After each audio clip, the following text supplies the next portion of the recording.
Assalamualaikum warahmatullahi wabarakatuh. Om Swastiastu. Perkenalkan, nama saya Niketut Ayu Kurniasi, NIM 23251064P. Program Studi S1 Kebidanan Ahli Jenjang. Mata kuliah Pendidikan Budaya Anti Korupsi. Dosen pengampu Dr. Hendra Sudrajat SHMH. Pada hari ini, hari Rabu tanggal 6 bulan 11 tahun 2024.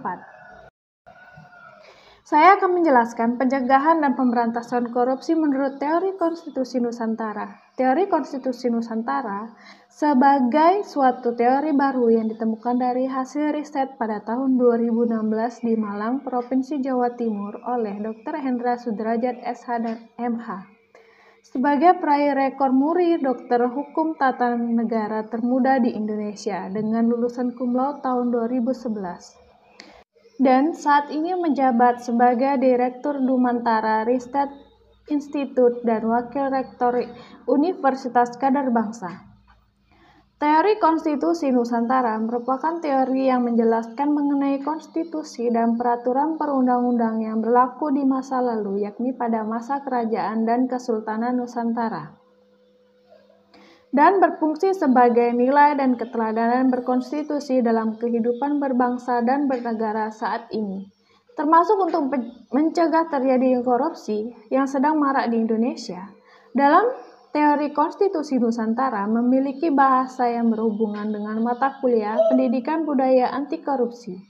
Sebagai salah satu pembahasannya memiliki hubungan dengan penegakan hukum dalam mencegah dan memberantas korupsi. Adapun komponen teori konstitusi Nusantara atau teori Nusantara list Constitution Status of Culture sebagai berikut.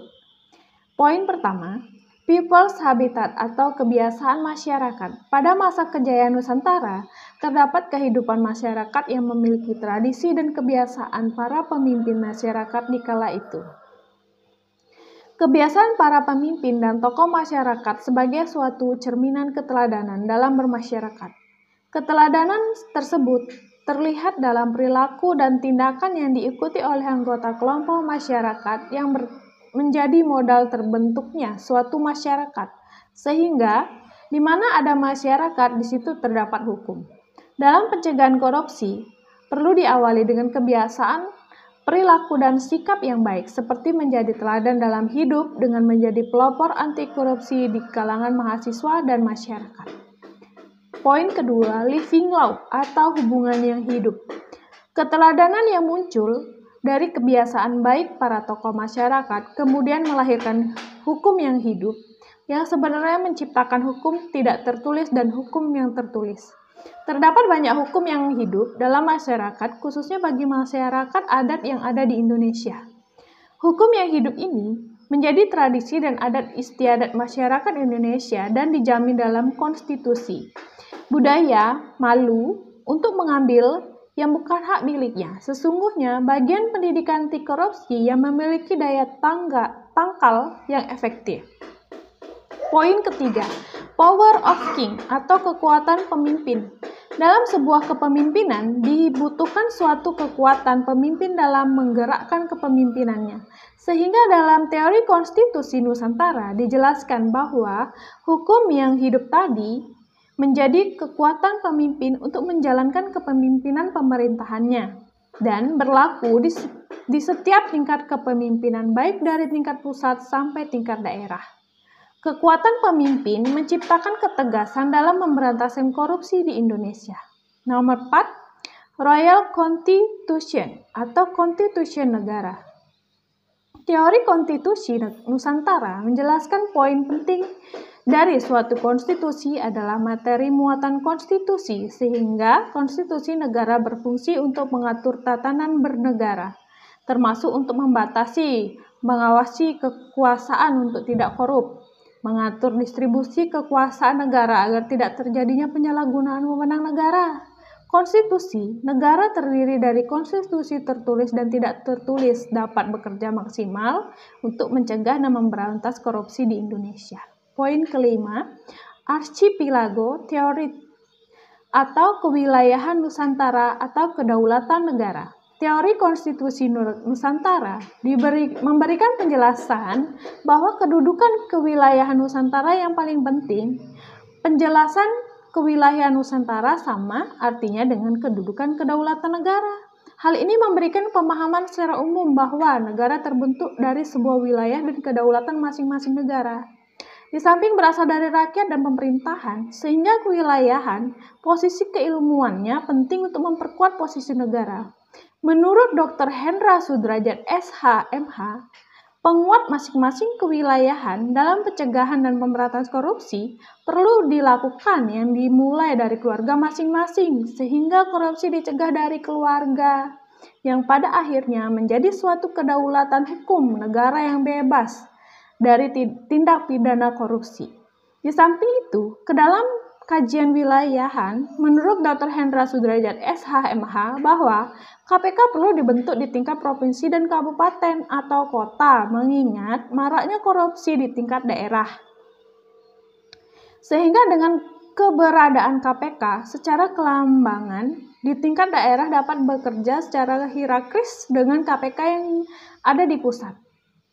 Poin ke-6, Kingdom Structure atau struktur negara. Kingdom struktur atau struktur negara dalam pembahasan teori konstitusi Nusantara merupakan struktur yang pembagian kekuasaan seperti kekuasaan legislatif, kekuasaan eksekutif, dan kekuasaan yudikatif. Struktur negara ini bekerja untuk memaksimalkan organ-organ negara dalam menjelaskan kekuasaan pemerintahan negara.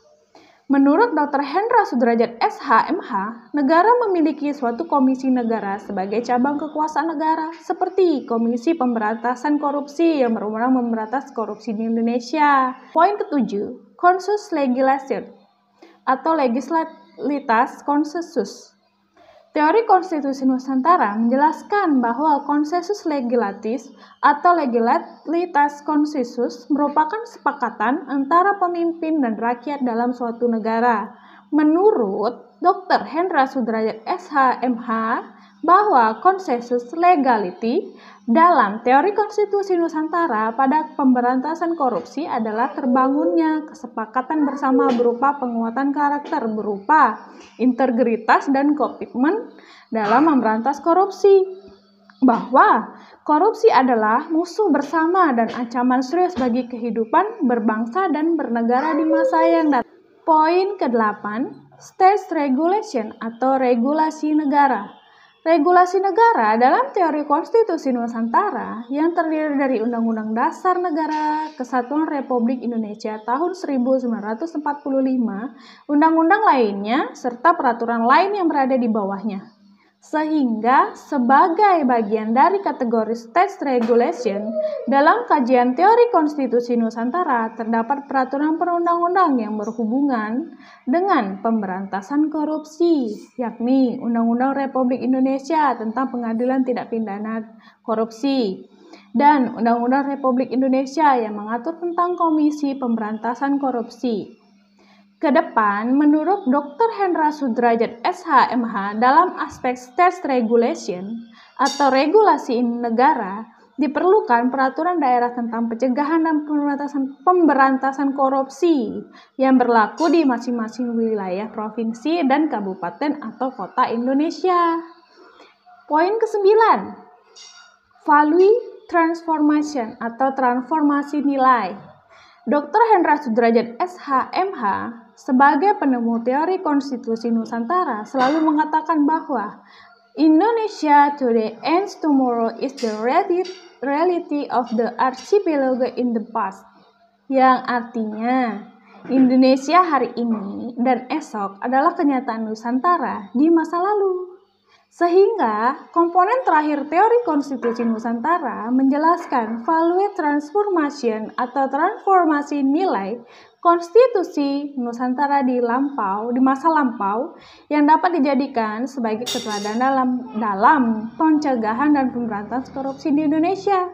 Undang-Undang Simbur Cahaya Era Kerajaan Palembang yang ditulis oleh Ratu Sinuhun menurut Dr. Hendra Sudrajat SH menyebutkan adanya perlindungan HAM di dalamnya yang secara tidak langsung melindungi hak milik orang lain dari perbuatan korupsi. Demikian penjelasan dan pembahasan teori konstitusi Nusantara sebagai tugas mata kuliah pendidikan budaya anti korupsi. Salam 25 Nusantara menuju Nusantara unggul.